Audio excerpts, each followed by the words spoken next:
My name is Mary. It's been a year since I married Jack, but I've been regretting this marriage every day. Jack and I met through work.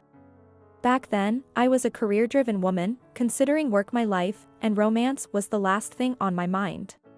But Jack pursued me relentlessly. Initially, I didn't see Jack as a romantic partner since we met through work. However, being constantly told how much he liked me eventually swayed my feelings, and I accepted Jack's love and married him. But Jack's attitude changed completely before and after the marriage. The first change was Jack making me quit my job.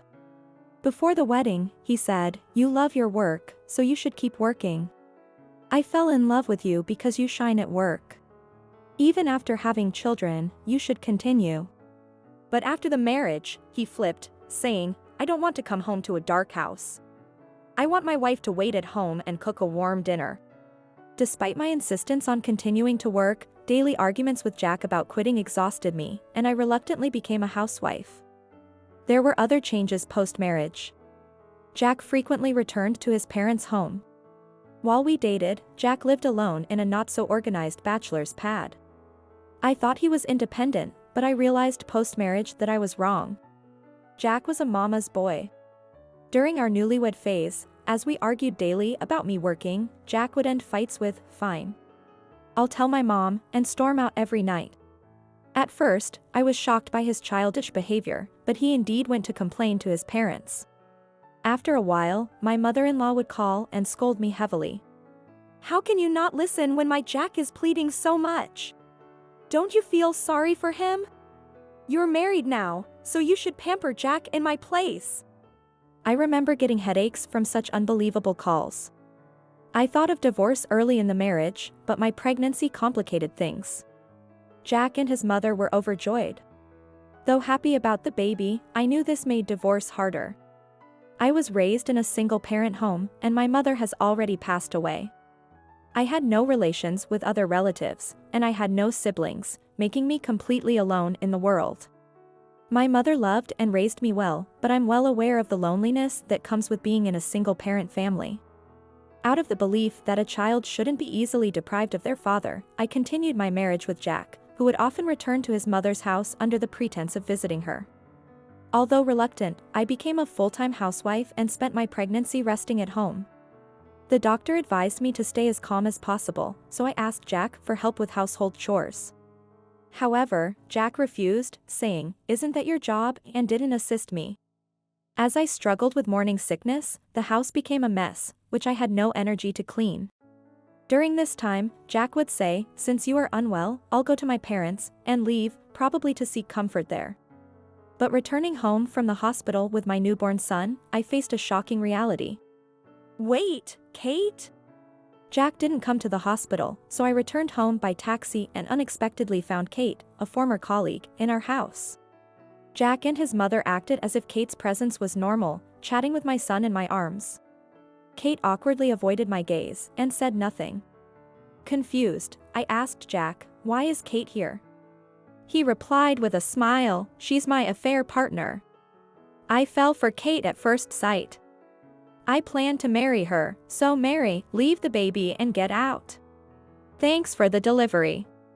I stepped back, holding my son. "What? Kate, is this true?" I knew it was wrong, but I fell for him after he kept saying he liked me. "I'm really sorry, Mary." Kate knew Jack and I were married as she was a former colleague. I couldn't believe her affair with Jack, but I was angrier at Jack trying to take my son. Why seduce another woman while married? Was going to your parents all a lie? It wasn't a lie. I was meeting Kate at my parents'. What? I was taken aback, almost comically so. The idea that someone would cheat on their spouse at their parents' home was beyond my comprehension. Stunned, my mother-in-law spoke to me in a mocking tone. "Mary, you refuse to live with me, but Kate will. She's far sweeter and more obedient than you, and I told Jack he should divorce you and marry Kate. We can take care of the baby, so Kate won't have to go through childbirth pain, right? Mom agrees, so I'll divorce you and marry Kate. We'll raise the child. That's fine with you, Mary, right?" It's what Mom says. Jack and my mother-in-law spoke these outrageous ideas as if they were normal, and I felt a chill down my spine more than anger. It was terrifying to realize that people who could say such incomprehensible things seriously existed. There was no way I could leave my son, who I had carried and just given birth to, in the hands of these people, who seemed anything but sane. No way! I absolutely refuse! Holding my son, I glared at Jack and his mother, and her expression suddenly turned demonic. Mary, you are such a selfish daughter-in-law. You made Jack suffer by refusing to quit your job. And now you won't give up Jack's child. How low can you be? You're just after the money, aren't you? That's why I prepared this. She yelled and handed me a paper bag. It was heavy with stacks of cash inside, a shocking sight. Here's $10,000 in alimony. Just take it and quietly divorce. You're of no use to us anymore after having the child.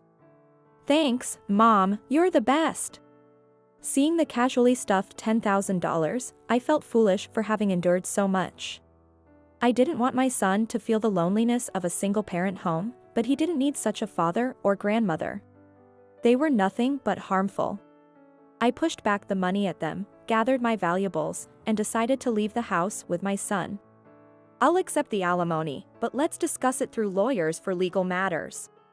If you want custody, we can fight it out in court. And Kate, I said calmly, turning to her. She replied awkwardly, what? I know your secret. Kate flinched, feigning ignorance. Jack and his mother didn't know her secret. Judging that their happiness wouldn't last, I left the house. It was tough leaving with a newborn, but I managed. I had savings from my successful career, so I lived off them initially. After the divorce was finalized through a lawyer, I received the alimony, and Jack didn't pursue custody, probably realizing he couldn't win. I still had money left and planned to find work once my son was a bit older. Then, one day, Jack called. I hadn't blocked his number, just in case. He started with, Mary. I wanted to hear your voice. Are you well? I was surprised. Guessing he discovered Kate's secret, I asked, I'm fine, but what's up? He carefully explained, Kate is drowning in debt and cheats like crazy. Kate's secret.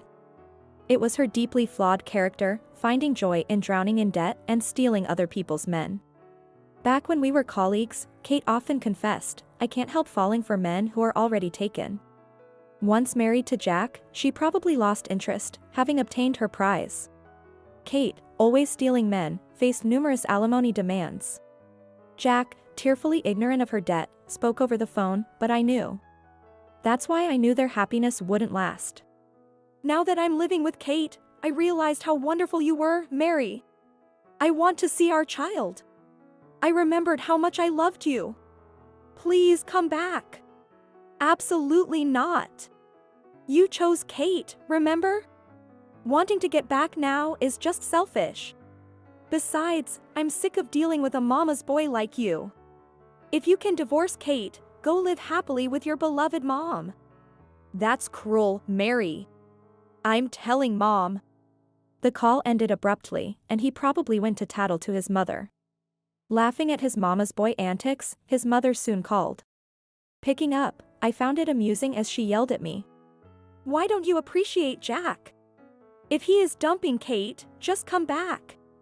You still love Jack, right? Stop being stubborn and return with the child. No, I don't love Jack at all and have no intention of returning. He's not fit to be a father. What are you saying?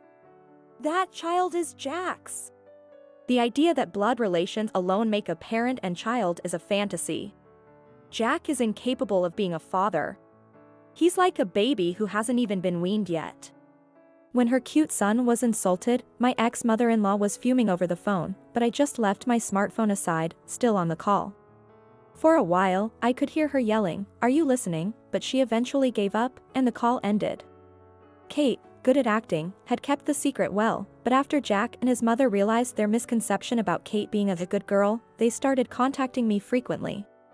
Each time, they would kindly update me on the situation, and I would just nod and listen. Kate caused a huge fuss about not wanting to divorce. Jack and his mother seemed to have a hard time until the divorce was finalized. Since Jack was quite well off, Kate probably didn't want to let go of him, seeing him as a wallet. In the end, to silence Kate, who demanded, "I won't divorce unless you give me $100,000 just like you paid Mary," Jack and his mother decided to pay her the severance sum, leaving them broke. "Lost all my savings," Jack lamented, to which I retorted, "You should have consulted a lawyer for alimony after Kate's affair." Surprised, he blurted, "I wish you had told me that sooner," and went off to tattle to his mom again, which was hilariously satisfying. Jack and his mother ended up leaving their family home and started living together in a small apartment. "I miss you so much," he said, but of course, I ignored him. After learning about Jack and his mother's plight, I blocked their numbers.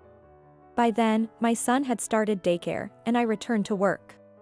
I've always enjoyed working, and being able to rejoin the same industry, my career progressed smoothly. I've been living comfortably, supporting my son without any financial trouble. Since we work in the same industry, I sometimes catch glimpses of Jack. However, perhaps unable to approach his ex-wife in public, Jack just sneaks glances my way without ever approaching. However, after not seeing him for a while, I found out that he had been fired from his job. Apparently, he made a big mistake at work, tried to cover it up, and when caught, fled home crying. His mother even called his boss, demanding, "Don't make Jack cry." After that incident, Jack started skipping work without notice. Even after exhausting his paid leave, he never returned to the office, and eventually, it seems, he was fired. A laughable episode, typical of that mother and son. As for Kate, she quit her job soon after marrying Jack, so I have no idea what she's doing now. Probably ensnaring another man and accumulating debt. While marrying a mama's boy like Jack brought its share of troubles, I'm grateful he gave me my son. I continue to work hard to raise my dear son well. Balancing work and parenting is challenging, but for my son's sake, I can handle anything. He's my precious child, the apple of my eye, but I'm determined to raise him to be nothing like Jack.